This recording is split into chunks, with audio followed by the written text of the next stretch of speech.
నల్గొండ జిల్లా పెద్దగూడెం మండలం చిన్నగూడెం గ్రామానికి సంబంధించినటువంటి గ్రామ సమస్యలపై మనతో పాటు చర్చించడానికి ఫోన్ లైన్లో సుప్రీంకోర్టు అడ్వకేట్ అలాగే ఫ్రైడే గ్రూప్ చైర్మన్ గంప శేషగిరిరావు గారు ఉన్నారు.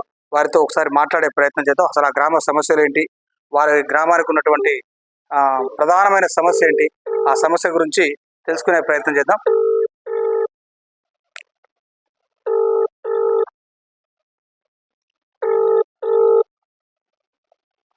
సార్ నమస్కారం. సార్ చెప్పండి.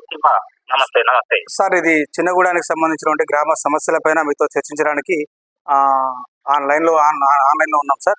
అసలు ఏంటి సార్, చిన్నగూడానికి సంబంధించినటువంటి బ్రిడ్జ్ గురించి, అక్కడ ఉన్నటువంటి వాగు గురించి, గ్రామ సమస్యలు పడుతున్న సమస్యల గురించి ఏం చెప్పదలుచుకున్నారు సార్? కొన్ని వందల వేల సంవత్సరాలు వాగు పుట్టినప్పటి నుంచి కూడా ఈ సమస్య ఉన్నది సార్. ఏదో రకంగా పెద్దగూడెం వాగు మీద ఉన్నటువంటి బ్రిడ్జ్ చేయటం వల్ల సార్ కుందూరు జానారెడ్డి గారు ఆ రోజు మంత్రివర్యులు సార్ దానివల్ల అక్కడ ప్రాణాలు కాపాడుకోగలుగుతున్నాం గ్రామస్తులు. కానీ వ్యవసాయానికి చిన్నగూడెం వాగు కూడా అంతే ఉధృతంగా ఎప్పుడు మరి ఈ మధ్య కాలంలో అయితే ఉధృతంగా వస్తున్నది. ఎంతో మంది చనిపోతున్నారు కూడా, పశువులు కూడా. సో దీని మీద కూడా బ్రిడ్జ్ చేసినట్టయితే దాదాపు 1300 ఎకరాలు ఉన్నది. మేము ఆ రోజు రిప్రజెంటేషన్ ఆయన గారు ఇచ్చినప్పుడు కృష్ణేశుడు గంపా కిషన్ గారు స్వాతంత్ర సమయంలో ఆ రోజు పరిస్థితి చేయటము ఏది జానారెడ్డి గారిని మొత్తానికి ఏదైతే ఆ రకంగా బ్రిడ్జ్ అయితే అయింది. కానీ ఇది కూడా పొలిమేర వరకు, యాచారం పొలిమేర వరకు తీసుకుపోమని ఆ రోజు ప్రెజెంటేషన్ చేయడం జరిగింది.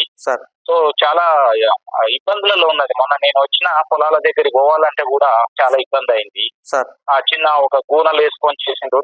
నా నుంచి ఆయన సహాయం కూడా చేసిన అక్కడ గ్రామస్తులంతా అడిగితే ఇప్పుడు అది కూడా మొత్తం కొట్టుకపోయింది, అసలు ఏం లేదు. కాబట్టి మానవతా దృష్టితోటి పశువులు, ఇది వ్యవసాయం 1300 ఎకరాలంటే మామూలు మాట కాదు కదా. మొత్తం వ్యవసాయం మొత్తం కూడా అదే. ఇది దాదాపు 2000 మంది నివసిస్తున్నారు.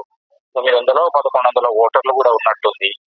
కాబట్టి దీన్ని వెంటనే జానారెడ్డి గారు అయితే వారు ఎంపీ గారు అయితే మా ఎమ్మెల్యే గారు అయితే దీన్ని వెంటనే పట్టించుకొని వెంటనే పరిష్కరిస్తారని నేను కోరుకుంటున్నా. సో ఇప్పుడైతే ఢిల్లీలో ఉన్నాము. పర్సనల్ రిప్రజెంటేషన్ ముందు ఇవ్వాలనుకున్న దసరా వచ్చినప్పుడు అప్పటికే అర్థమైంది సమస్య. మా తమ్ముడు వాళ్ళందరూ కూడా చెప్పిండ్రు, గ్రామస్తులు కూడా. కానీ సమయాభావం వల్ల ఇవ్వలేకపోయిన రిప్రజెంటేషన్. ఇప్పుడు కూడా నేను గ్రామస్తులందరూ కూడా కోరుకుంటే జానారెడ్డి గారిని కలిసి సంతకాలు పెట్టి అప్పుడు పెద్ద మొత్తంలో చేసిన వారి వల్లనే ఏదైతే ఉందో ఈ రోడ్డు రావటము చేయటము, పెద్దగూడెం బ్రిడ్జ్, తర్వాత చిన్నగూడెం నుంచి తెప్పలమడుకు పోయి ఆ రోడ్డు కూడా అవన్నీ కూడా చక్కగా వేయటం జరిగింది. ఈ రోడ్లలో సిమెంట్ రోడ్లు కూడా మనం ఇచ్చిన రిప్రజెంటేషన్ కూడా ఆయన ఆ రోజు కన్సిడర్ చేసిన విధంగా ఆయన ఎంత జ్ఞాపక శక్తి అంటే కుందూరు జానారెడ్డి గారిది ఇచ్చిన ప్రతి ఉత్తరం మీద కూడా నేను ఇచ్చిన ప్రతి రిప్రజెంటేషన్ కూడా పోయి కలిసినాం ఆ రోజు మంత్రిగా.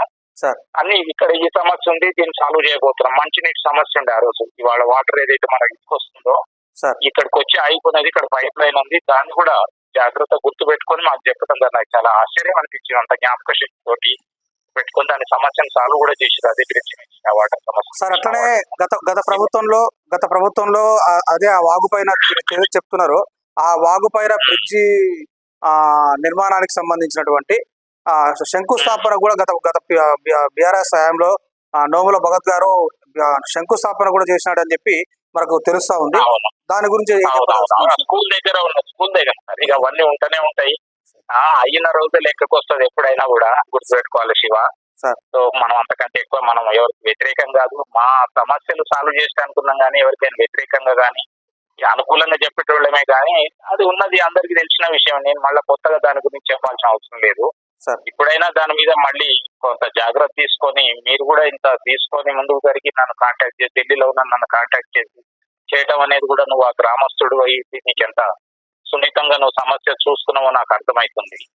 కాబట్టి దాని గురించి నేను ఎక్కువ మాట్లాడాను. ఆనెస్ట్ గా అందరికి తెలిసిన విషయమే. దాన్ని మళ్ళీ మనం ఇదేం కాదు. కానీ ఇప్పటికైనా జానారెడ్డి గారికి వారికి ఉన్నటువంటి ఇదిలో వాళ్ళిద్దరు, మా ఎంపీ గారు వాళ్ళ అబ్బాయికి ఇద్దరు ఎమ్మెల్యే గారు పట్టించుకొని ముందర వెంటనే సమస్యను పరిష్కరిస్తే చాలా మంది ప్రాణాలు వస్తాయి, జీవనోపాధికి ఇబ్బంది లేకుండా అవుతుంది.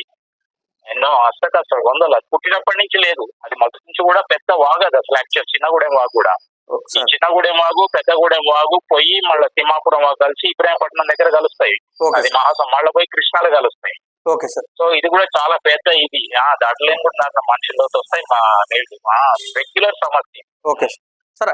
అట్లనే అంటే చిన్నగూడానికి సంబంధించి అక్కడ కొంతమంది రైతులు కలిసి అంటే చందా రూపంలో ఎకరాకి 1000, 2000 ఇట్లా చందా రూపంలో వేసుకుని గత 7-8 సంవత్సరాల నుంచి కూడా ఇదే అవస్థలు పడుతున్నారు తెలుసు సార్. దాని గురించి ఏం చెప్పదలుచుకున్నారు సార్? అది కూడా వాస్తవం. నన్ను కూడా అడిగితే కూడా నేను కూడా నా నుంచి అయినంత మాత్రం ఆర్థిక సహాయం ఇచ్చిన. సరే మన పొలాలు అటు సైడ్ నుంచి లేకపోయినా కూడా మన గ్రామస్తులు కదా, మనకున్నటువంటి పద్ధతిలో అది నిజంగా గొప్ప విషయము. రైతులందరూ కలిసి ఆ రకాన్ని కూనలు వేసుకొని చాలా పకడ్బందీగా నిలబడ్డాయి.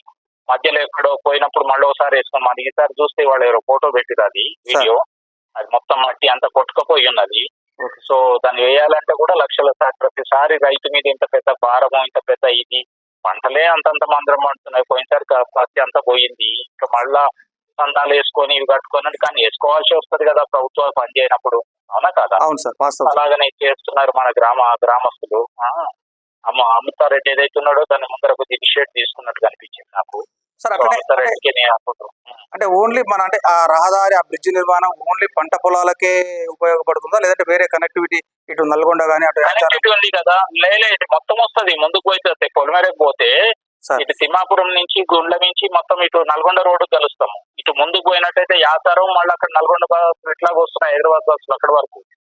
ఏది యాసారం మళ్ళీ ముందుకు పోయి ఆ పొలిమేర వరకు ముందుకు పోయినట్టయితే లెఫ్ట్ పోతే మళ్ళా ఏది చెప్పలమడుగు, మన కొత్తలూరు, ఇవన్నీ కూడా మళ్ళీ గుర్రంపూడి పోయే రోడ్డు పోయినా. అట్లానే ఏం కాదు, అది డెడ్ విలేజ్ కాదు. అది అంటే కనెక్టివిటీ ఇచ్చేస్తే, ఆ బ్రిడ్జ్ చేసి కొద్ది కనెక్టివిటీ ఇస్తే మిగతా గ్రామాలంతా కూడా అసలు ఇప్పటికే పైన ఉన్న కెనాల్ వచ్చి కృష్ణా ఫ్లడ్ వాటర్ వచ్చేసేసి బ్యాక్ వాటర్ అభివృద్ధి జరిగింది. అది దాని వల్లనే, అది కూడా జానారెడ్డి గారి ఇదే, దాని వల్లనే ఎన్నో రూపురేఖలు మారినాయి గ్రామస్తులై. పంటల విలువలు కూడా పెరిగిపోయినాయి, భూముల విలువలు కూడా. సో దీన్ని కూడా ముందుండి జాగ్రత్తగా ఇమీడియట్ గా దాన్ని చేసినట్టయితే ప్రజలు గుర్తుంచుకుంటారు. చిరకాలంగా మన పాటలు కూడా రాసినాం, నాయన గారి మీద నేను రాసిన పాటల్లో జననేత జానారెడ్డి గారు, అట్లా జననేత ప్రజానేత జానారెడ్డి గారు అని కూడా మన పాటలు రాసినాం, యూట్యూబ్ లో కూడా ఉన్నది. Okay sir. సో అట్లా ఆ రకంగా కూడా, ఎందుకంటే మనం ఎప్పుడైనా కృతజ్ఞత చెప్పుకోవాలి కదా. Okay sir. ఆయన అంత గొప్పగా చేసినందుకు. Okay sir, thank you sir. కూడా థ్యాంక్ యూ సార్. విలువైన సమయాన్ని మాకు కేటాయించినందుకు thank you sir. Thank you. Okay Siva, thank you. ఏది ఏమైనా చిన్నగూడెం గ్రామ అభివృద్ధి జానారెడ్డి గారితోనే సాధ్యం. గత బీఆర్ఎస్ ప్రభుత్వంలో శిలాఫలకాలు వేసిన అవన్నీ కూడా శిలాఫలకాలుగానే మిగిలిపోయినాయి. అంతే తప్పితే ఎక్కడ కూడా అభివృద్ధికి నోచుకోలేదు. గత శిలాఫలకాలు వేసినా కానీ ఎక్కడ కూడా ఒక రాయి కూడా తట్టడి మట్టి కూడా పోయలేదు. రైతులే స్వయంగా 1000, 2000, 500 ఎవరికి తోచిన సహాయంగా 5000, 10,000 ఎవరికి తోచిన సహకారాలు అందించుకొని ఆ యొక్క బ్రిడ్జి నిర్మాణ తాత్కాలికమైన గూనలతో తాత్కాలికమైనటువంటి నిర్మాణాన్ని చేపట్టడం జరిగింది. అంతేకాని గత ప్రభుత్వంలో ఎలాంటి సహాయం జరగలేదు. త్వరలోనే జానారెడ్డి గారిని కలిసి, అలాగే స్థానిక ఎమ్మెల్యే జైవీరెడ్డి గారిని కలిసి, స్థానిక ఎంపీ రఘువీరెడ్డి గారిని కలిసి రిప్రజెంటేషన్ ఇవ్వబోతున్నాము. ఆ బ్రిడ్జ్ నిర్మాణం చేపడితే నల్గొండ, యాచారం, కనగల్, కొత్తలూరు, తమ్మడపల్లి వీటన్నిటికీ కూడా రోడ్డు కనెక్టివిటీ పెరుగుతుంది. అలాగే రైతులు కూడా నానా అవస్థలు తిప్పలు పడకుండా చాలా జాగ్రత్తగా ఉంటారని చెప్పి, ప్రాణాపాయ స్థితి నుంచి కాపాడుకోగలుగుతామని చెప్పి ఢిల్లీ నుంచి సుప్రీంకోర్టు అడ్వకేట్ గంప శేషగిరిరావు గారు మనతో తన యొక్క విలువైన సమయాన్ని కేటాయించి మనతో పలు అంశాలను ప్రస్తావించడం జరిగింది.